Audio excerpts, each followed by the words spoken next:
3 miles south of Fallon, in the heart of rural northern Nevada, there's a home at the end of a road called Woodland Place. We all have hopes and dreams. This one devastated me, wiped me out. Today, this is all that remains of Marine Corps veteran Matthew Parker's American dream. It still hasn't set in. That realization that everything that just went to nothing. Parker's story begins in 1995 as a 19-year-old Marine enlistee fresh out of high school. Desert Storm had already ended and passed. Wanted to be a part of the best fighting force in the world. Saddam Hussein's military had been decimated, and Allied forces had taken control of key military bases, including installations Hussein invaded in neighboring Kuwait. As an aviation ordnance lance corporal with the 369th Marine Division, Parker deployed as part of Operation Southern Watch, a 6-month mission that took his unit to the Middle East aboard the USS Peleliu. You're in a circumstance where there has to be things done and things moved. You work. Somebody's got to do it. Right, and that was us, and we did it. The unit saw little combat and much more of the aftermath left from several years of heavy artillery and strategic bombings, which included securing bunkers and weapons at Ali Al-Salim Air Base in Kuwait after the U.S. bombed and eventually seized control. Despite being in what were classified as peaceful times, Parker says there were numerous occasions where he and 3 other members of his unit were called on to arm Cobra helicopters with special 20mm rounds tipped with depleted uranium, one by one. You just didn't handle depleted uranium ammo stateside. 2,400 rounds, and you're linking every single one. Bare hand. Yeah, there's no gloves, no nothing. Just a pair of coveralls, and coveralls are wrapped down around your waist because you're sweating, and yeah. To better understand the science behind depleted uranium, we headed to the UC Davis Chemistry Department outside Sacramento, headed by Professor Bill Casey. All uranium is slightly radioactive. And so you have a radioactivity hazard. It's very slight. Depleted uranium is less radioactive than normal uranium. It also has a chemical hazard. The chemical hazard really only shows up when you're making extremely small particles out of it or caustic materials and you're breathing it. Personal protection equipment, or PPE, was a highlighted part of military training during and after the Gulf War due to the potential chemical and radioactive threat that existed, including handling of munitions and breathing in depleted uranium particles left behind in contaminated bunkers and vehicles that were targeted during Desert Storm. Despite the need to have PPE, Parker says it was never used. At no time, we didn't have it, never saw it. You're supposed to have it in every ordnanceman knows, or anybody that handles it knows, that you were supposed to have PPE, and we never ever had it. When the deployment was over, Parker returned home to begin civilian life. A new job took him from his home in Washington to Fallon, Nevada. For the next 5 years, things were going well in his new life. It was exciting, well, definitely exciting, on top of the world. But being on top didn't last long. Mood swings, joint pain, and severe headaches gradually took over his life. Years of NyQuil, years of alcohol, trying to take alcohol in to get to sleep, to kick that NyQuil to another level. I had the habit of coming down with severe sinus infections, and they were pretty regular. Parker says the sinus infections got so bad he went to see a doctor in Carson City. As he waited to be seen, he suffered a seizure and was rushed to the hospital. Carson Tahoe ran a quick MRI and discovered that there was a massive tumor in the front of my head. The 5-centimeter tumor was removed, and Parker began the healing process. After surgery, his doctor asked him if he'd ever been exposed to radiation. Knowing what he and 3 other soldiers experienced overseas, he began making phone calls. The first 2 men from his unit reported to be fine, but nothing could have prepared him for the conversation he had with the 3rd member of his unit, Dan Paris, who Matthew had worked with side by side and hadn't spoken to in 10 years. I'm like, hey man, how you doing? And he goes, well, I'm not doing too good, because I just had brain surgery. And I'm like, what are you talking about? And he goes, well, I've got this mass in my head. They had to go in and take it out. He goes, I almost died. And I'm like, what, dude, stop joking around. I got the same type of thing in my head. He said that they had found his like in Thanksgiving 2010, and that we were both in the same boat.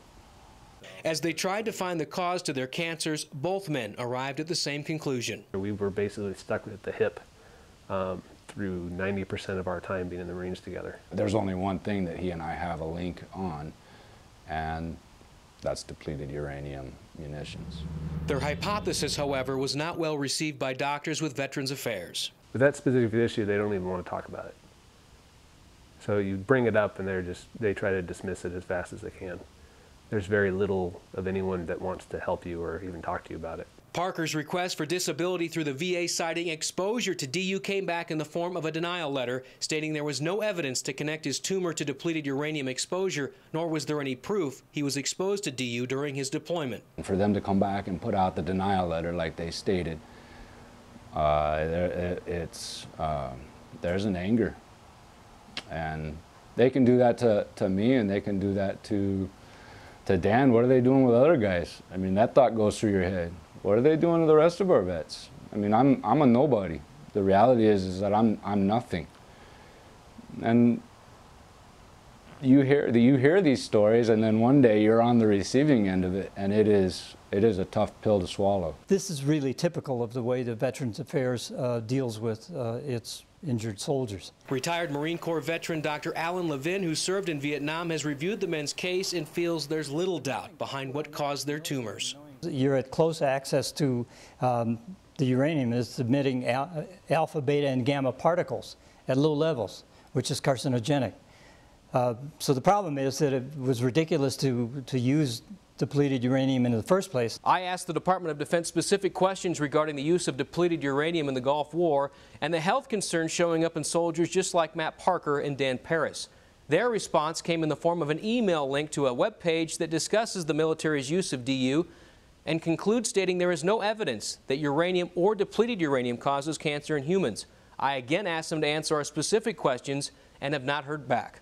Both Paris and Parker were not surprised. The evidence is, it's there.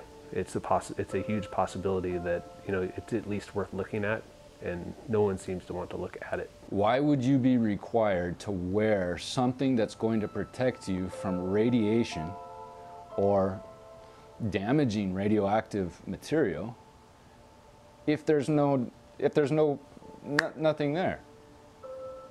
And then when you don't have it, and the end consequence is that your life is shattered because you wake up one morning with a massive tumor in your head, and your buddy has a similar situation.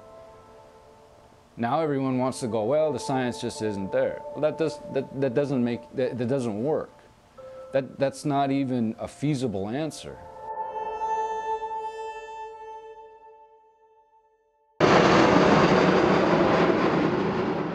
The road back into civilian life hasn't been easy for Gulf War Marine veteran Matthew Parker. In fact, since returning home, life has never been the same. A lot of relationships damaged that can't be repaired. That's not something that you can just flip a switch and get those back. When his deployment during Operation Southern Watch, the last leg of the Gulf War, came to an end in 1994, a series of escalating health issues and mood swings eventually snowballed. While living in Fallon, his marriage ended. Their home fell into foreclosure. People saw it. I didn't. I mean, it's tough to look at the man in the mirror. In late 2011, Parker suffered a seizure caused by an undiagnosed brain tumor. During emergency surgery to remove that mass, a second tumor was discovered. There's nothing else that, at the age of 36, would create a 5+ centimeter tumor in the front of my head. It caused me to still have one more. Acting on a hunch, Parker began making phone calls to former servicemen from his unit who he hadn't spoken to in nearly 10 years. The last name on the list was Dan Paris, who was diagnosed with an inoperable brain tumor the previous year. We were basically stuck at the hip through 90% of our time being in the Marines together. And it's just very coincidental and odd that we both have brain issues now. There's only one thing that he and I have a link on, and that's depleted uranium munitions. Parker filed for disability through Veterans Affairs, citing exposure to depleted uranium as the cause to his health problems. The denial letter he received back was not only disappointing, it was insulting. You never ever were in these circumstances, never ever handled these things. There's no evidence of you. What's that like for you? It was devastating. It was enough. I just broke down in tears as soon as I heard it. It was so hard to hear. I mean, who else is going to stand up for us? To this point, I've only found a handful of people. One person who did come forward is retired Army Sergeant and current Veterans Advocate Dan Swafford, who lives in Phoenix. I was asked by his parents. They looked me up. They live in Sun City Grand, where I live, and They said, "Are you Dan Swafford? You help veterans?" I said, "Yes." And she said, "Could you help my son?" And I said, "What's going on?" Swafford immediately went to work putting together numerous exhibits over a 6-month period that challenged the VA's decision inside an 80-page rebuttal. That paperwork was delivered to the Reno Veterans Affairs Office on September 6, 2013. When our original story aired this past November, Nevada Senators Harry Reid and Dean Heller both responded by directing staff to contact Matt Parker and Dan Paris to see where they could help. But things took an unexpected turn when Senator Reid's staff requested an update from Veterans Affairs in Reno regarding the status of Parker's rebuttal. A congressional liaison, Veterans Affairs person in Reno, Nevada, who admitted losing the paperwork for Matthew. The file had disappeared. It's unacceptable, frankly, unacceptable. But there's a lot of things that are unacceptable today that we're trying to improve. We're trying to help streamline. I sit on the Veterans Committee. I talk about it every day that I'm back in Washington, D.C. But in this particular case, of course, it's unacceptable also. But if you understand the tens of millions of paper records that have deemed how this organization worked over the years, I can see how things get lost. Hopefully we've gotten it redirected here. And as I indicated, we're going to take a look at the overall program. I only looked at this one case. This is very, very important. How do you lose the paperwork? Both Parker and Paris feel the misplaced file was no mistake.